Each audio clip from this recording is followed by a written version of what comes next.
Hello everyone, welcome to Mayur Programming Club. Today we will be solving another daily lead code problem, and the problem's name is minimum number of moves to seat everyone. Okay, so you will be given n seats and there will be n students in a room. So you are given an array seats representing the location of each seat on the number line or the position of seat. Okay, of length n, and similarly you will also be given another array which is the students array of which is also of length n, which represents the initial position of each student present in the room. Okay, so n students and seats and seats positions and student positions, current positions are given to you. Okay, consider it as a the positions on a number line.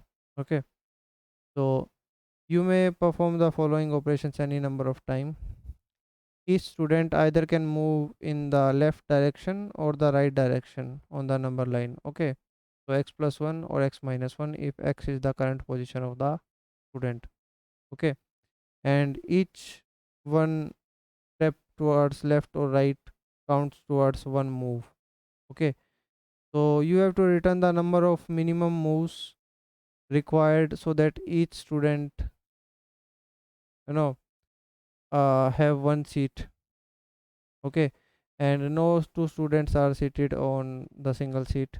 Okay, or the same seat you can say.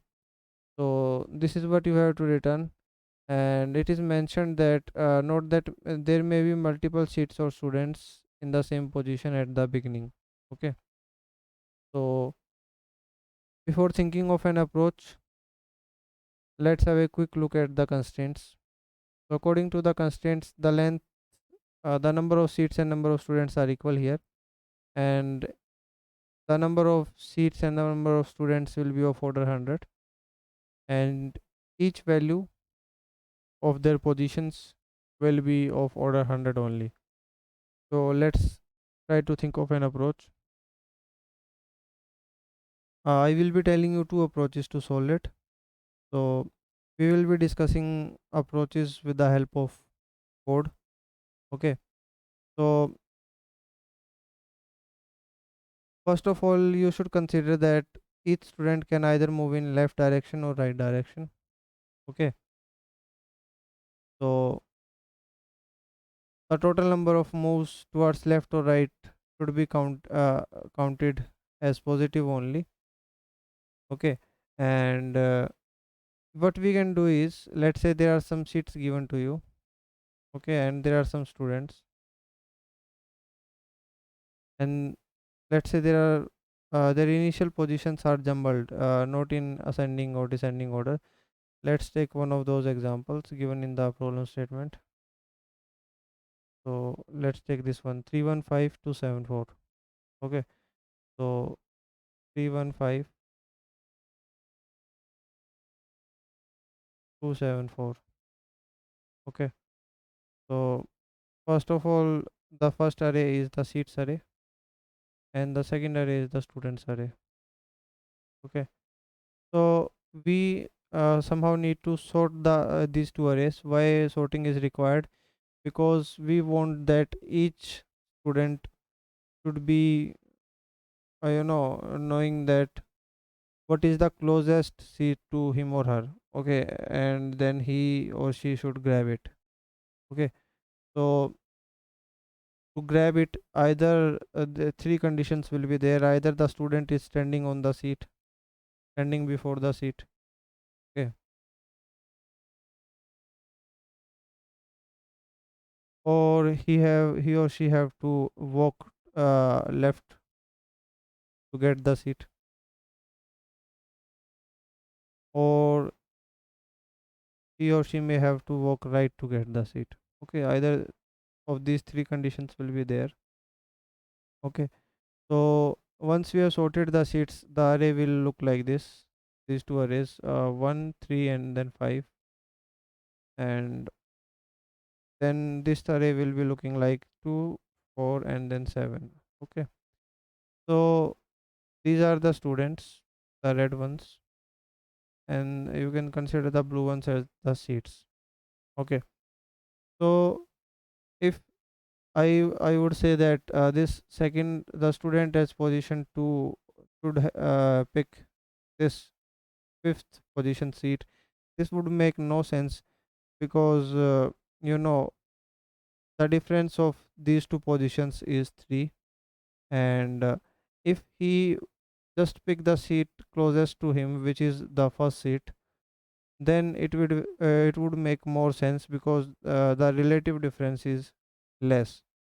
Okay, so here the relative difference between these two positions is only 1. Okay, that's why we sorted. And for each index, let's mark the indices 0 1 2 and okay, 0 1 2. For each index we will just count the relative difference between these two positions, the seat position and the student position. So in the first case it was 1, the second it was again 1, the third one it is 2, and then we will not bother about whether the difference comes out to be positive or negative. So these will be the absolute values. So it will be something like absolute value of 1 minus 2 plus absolute value of uh, 3 minus 4. Okay, and things will keep continuing. An absolute value of 5 minus 7. So it will come out to be 1 1 and then 2. So 1 plus 1 plus 2, and this all comes out to be 4. So this is how we will be solving it. This is one way of doing it. According to this way, the time complexity that you will this solution will cost you will be, if let's say the seats and the students array are of size n, then it will be n log n because of the sorting involved. Okay, so you will use some internal sorting algorithm here, and it will cost you n log n time complexity. And as you have seen that we have not used any extra space here. Okay, so space complexity wise it will be constant or order of 1. Okay, these will be the complexities in this approach. Okay, and if you want to see the implementation, it's pretty straightforward. So let's bring the implementation to the board. So this is the implementation. I don't know why this color coding is not there. Maybe there is some issue in the lead code or something. Anyhow, this whole thing will be given to you as input, the seats and the student. Then you will sort these positions of seats and students in ascending order. Okay, and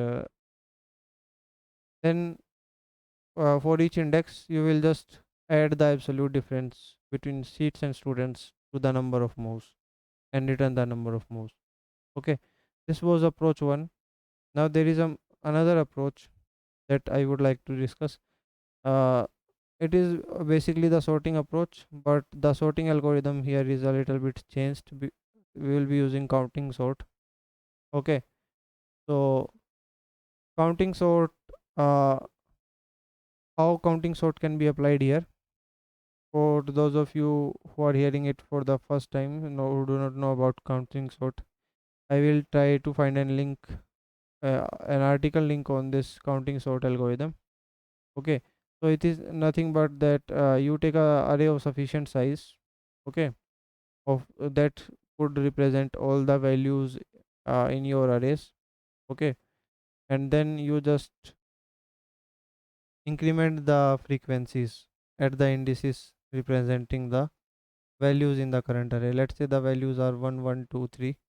This is the array and you want to use counting sort to sort this one. So what is the maximum value here? It is 3. So since it is a zero based indexing, so we will take size of 4. Okay, so 1 2 3 and then Okay, it's already 4, so this one will be not required. Okay, now what we will be doing is, these values of the array are the indices in the, you can say, frequency array.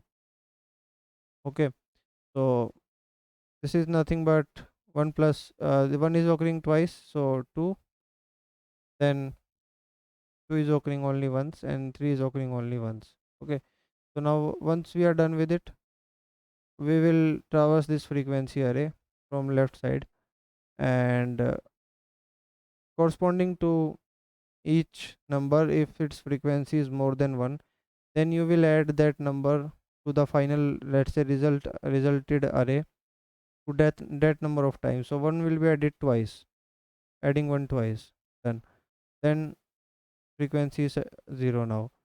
Proceeding further, 2 appearing once, so it was appearing 0 times, so 0 was not added any number of times. So 2 appearing once, 2 added only once. 3 appearing once, 3 added only once. Okay, so this is the whole logic here. Okay, so now we should discuss how counting sort should be applied here. Okay, how things will go on.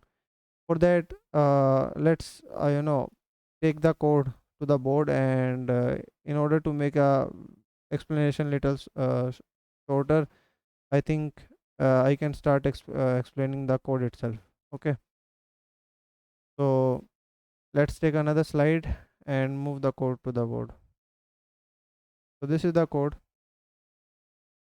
Finally, this time it's color coded. I don't know why for Java it was not, but anyhow, let's try to understand what's going on here. Okay, so as we discussed that we would be wanting to find the maximum value. Okay, so there were two arrays involved, so we want to find the maximum position values in both of them. So we will take maximum element out of both of the arrays, and we will find maximum of those two.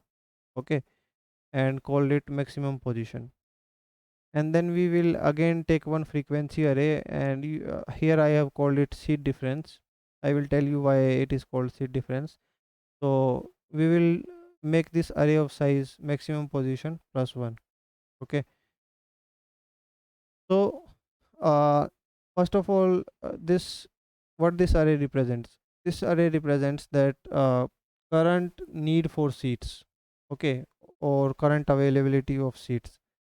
If let's say there are some entries in this seat difference array, okay, and then let's say at a particular index, uh, the value here is positive, it means that the number of seats available there, there are some seats available here. Okay, and if the value is negative, it means that previously there was some demand, or there is some demand for this particular seat. Okay, it might be a case that two students are on the same seat. Okay, or one student is on this seat, so there is a requirement of this. Okay, requirement of seat here, and plus sign indicates that seats are available here. Okay, so what we will be doing is,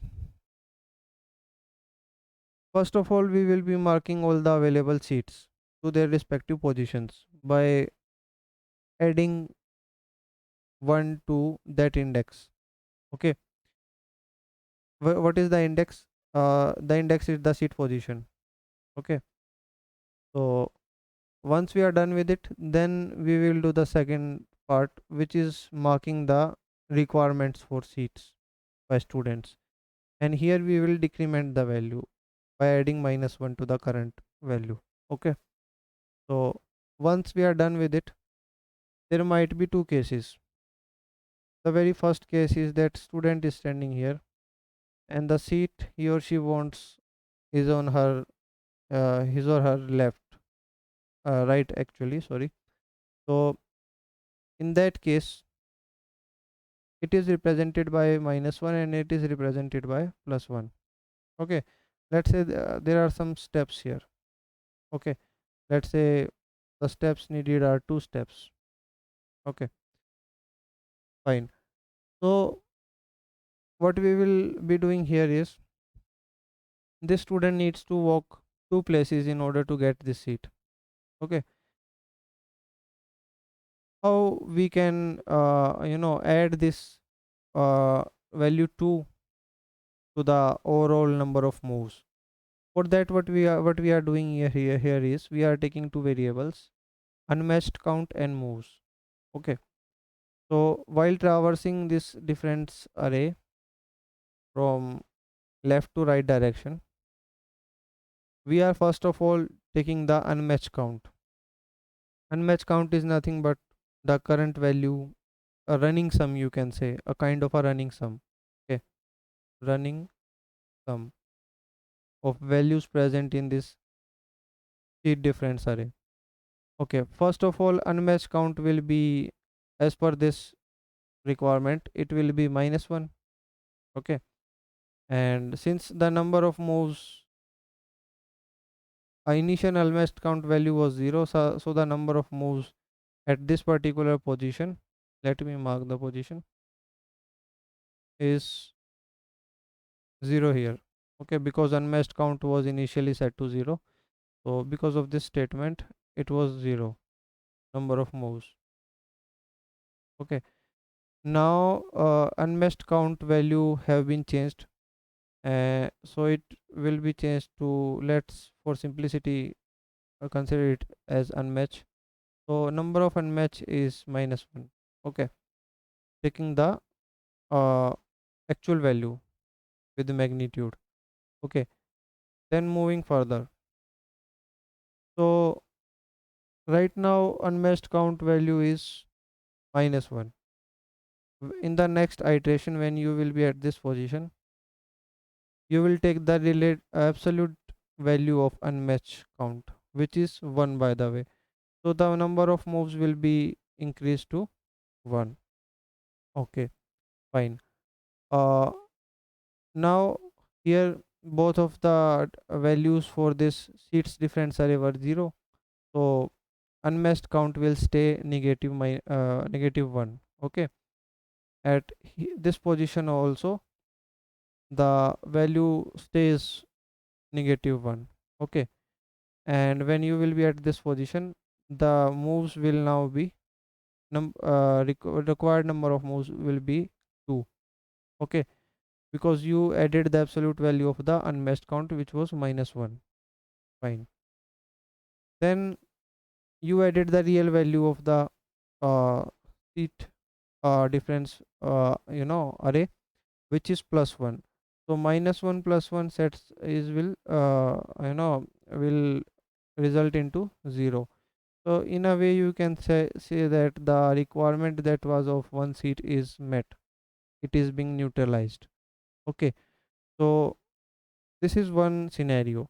Another scenario is just opposite of that, that seat is available. Let me change the color of it. That seat is available first, then the student is present on the right hand side. Okay, and he or she have to move 2 steps in order to get it. So in in a way, you can interchange these you know places. Instead of seat, you can consider it as a student, and instead of student, you can consider it as a seat. So it really does not matter, because the steps are only number of steps required are only required to return as a result.